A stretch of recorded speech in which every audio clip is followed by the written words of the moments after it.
الحمد لله رب العالمين والصلاة والسلام على رسوله الأمين أما بعد فأعوذ بالله من الشيطان الرجيم بسم الله الرحمن الرحيم رب اشرح لي صدري ويسر لي أمري واحلل عقدة من لساني يفقهوا قولي سورة البلد سورہ بلد مکی صورت ہے، 1 رکوع 20 آیات ہیں۔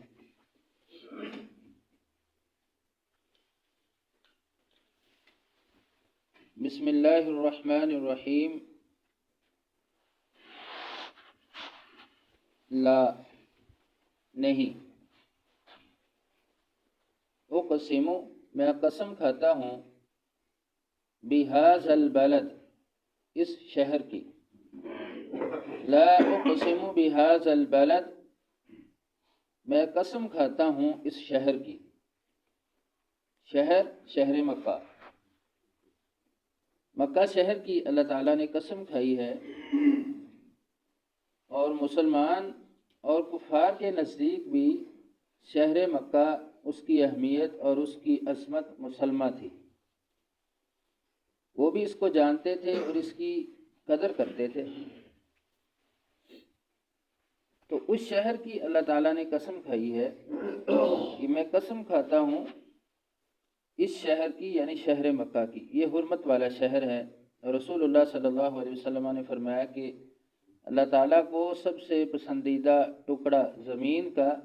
یہ شہر مکہ ہے، جہاں پہ بیت اللہ ہے، اللہ کا گھر۔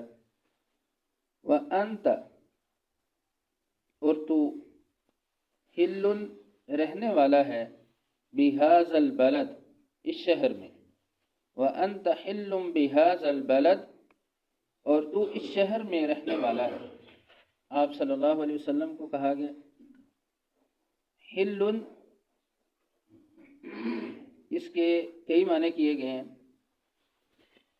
لفظ حل اترنے کے معنی میں، رہنے کے معنی میں اور حلال کے معنی میں۔ وَأَنْتَ حِلٌّ بِهَذَا الْبَلَدِ اور آپ اس شہر میں رہنے والے ہیں، کہ آپ صلی اللہ علیہ وسلم کی زندگی شہر مکہ کی ہے، اسی میں پیدا ہوئے، اسی میں زندگی کے جو 53 سال ہیں، 63 سالہ زندگی میں سے وہ پہلے 53 سال آپ نے مکہ میں گزارے، تو یہ زندگی آپ کی مکی زندگی ہے۔ اور اترنے کے حوالے سے کہ یہی وہ مکہ ہے کہ جس سے آپ کو مجبور کر دیا جائے گا ہجرت پر،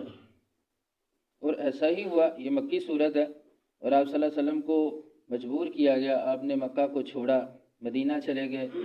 اور یہاں تک کہ مکہ کے بارے میں آپ نے فرمایا کہ مجھے تو بہت عزیز ہے، چھوڑنے کو دل نہیں کرتا، لیکن میں مجبور ہوں،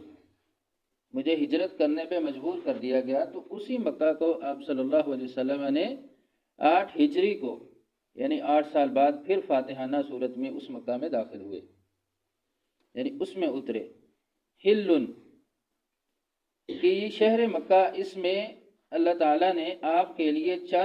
چند لمحات یا تھوڑی گھڑی اس کو حلال کر دیا۔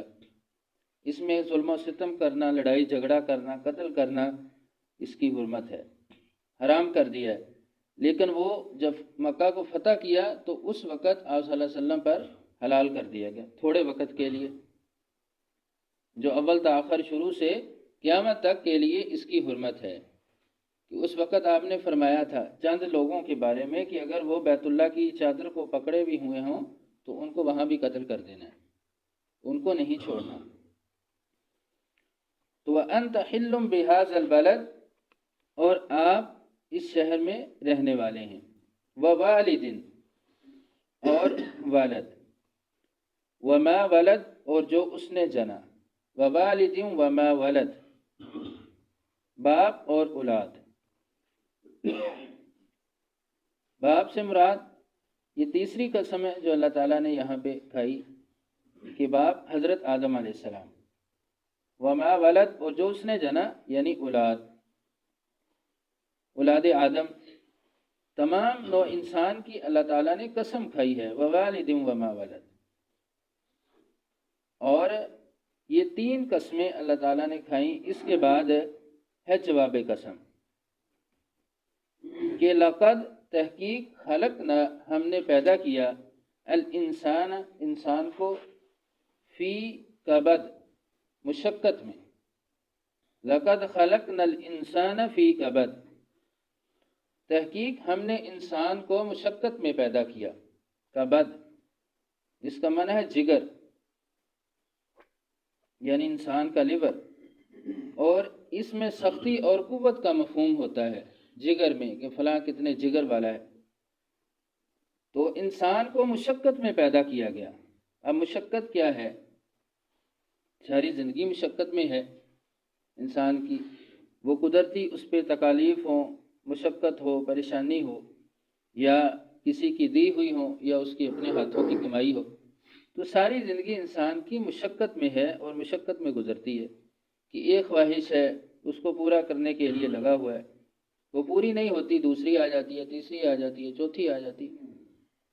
یعنی کہ لگا رہتا ہے اور مشقت میں ہی اپنی زندگی کو گزار دیتا ہے، اور اس کے لیے رنج ہے، کبھی بیماری کی تکلیف، کبھی فقر و فاقہ کی،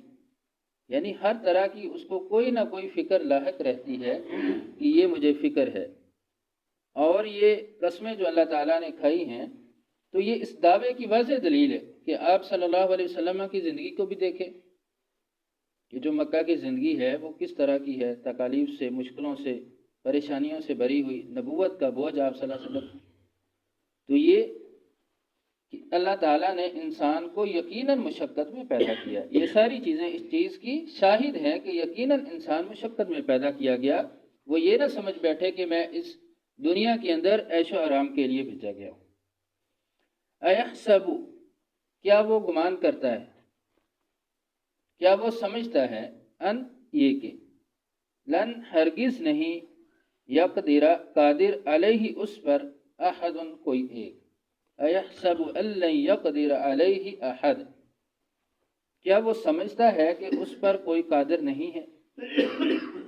یعنی وہ یہ سمجھ بیٹھا کہ وہ شتر بے مہار ہے، کوئی اس پر گرفت کرنے والا نہیں ہے، ایسا نہیں ہے، بلکہ اللہ کی ذات ہے۔ یقول وہ کہتا ہے، اہلکت میں نے خرچ کیا یا میں نے برباد کیا، مالا مال، لبدا ڈھیر، یقول اہلکت مالا لبدا انسان کہتا ہے کہ میں نے ڈھیروں مال خرچ کیا۔ اس کی ناجائز خواہشات میں سے ایک خواہش کہ مال کو نمود و نمائش کے لیے خرچ کرنا، دکھاوے کے لیے خرچ کرنا، ضرورت سے کئی گنا بڑھ کر خرچ کر دینا کہ میں نے اپنا شادی پہ اتنا خرچ کر دیا، فلاں رسم و رواج پہ میں نے اتنا مال خرچ کر دیا، یعنی شیخیاں بخیرتا ہے، شیخیاں مارتا ہے کہ میں نے مال اس قدر خرچ کیا ہے۔ تو ایحسب کیا وہ گمان کرتا ہے یا سمجھتا ہے کہ ان یہ کہ لم نہیں، یارہ اس کو دیکھا، احد ان کسی ایک نے، ایحسب ان لم یرہ احد کیا وہ سمجھتا ہے کہ اسے کسی نے نہیں دیکھا، کہ اس کا جو اس نے مال کمایا، اس کا انکم سورسز، اور پھر خرچ کرنا، کس نیت سے اس نے خرچ کیا، کتنا کیا، کیا وہ سمجھتا ہے کہ اسے کسی نے نہیں دیکھا؟ یقیناً اللہ تعالیٰ دیکھ رہا ہے۔ علم نجعل لہ عینین، علم کیا نہیں، نجعل ہم نے بنائی، لہو اس کے لیے، عینین دو آنکھیں، علم نجعل لہ عینین کیا ہم نے نہیں بنائی اس کے لیے دو آنکھیں، یعنی انسان کو دو آنکھیں نہیں دی، ولسانا اور زبان، وشفتین اور دو ہونٹ، ولسانا وشفتین زبان اور دو ہونٹ، وہدیناہ اور ہم نے ہدایت دی یا ہم نے دکھایا اس کو،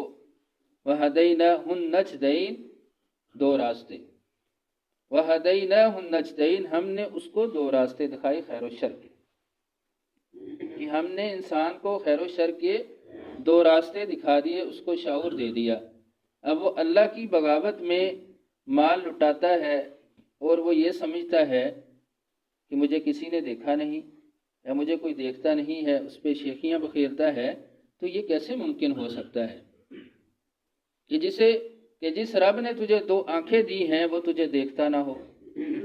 ولسان و شفتین اور جس نے تجھے زبان دی بولنے کے لیے، ہونٹ دیے، وہ تجھ سے سوال نہ کر سکے، یہ کیسے ہو سکتا ہے؟ اور جس نے تجھے خیر و شر کا شعور دیا، اس میں فرق کرنے کی عقل سوجھ بوجھ دی، تو کیسے ہو سکتا ہے کہ اس شعور کے بارے میں وہ تو اس سے باز پرس نہ کرے؟ بلکہ سوال ہوگا، ہر چیز کے متعلق پوچھا جائے گا، سوال کیا جائے گا۔ اللہ تعالی ہمیں اس کی تیاری کرنے کی توفیق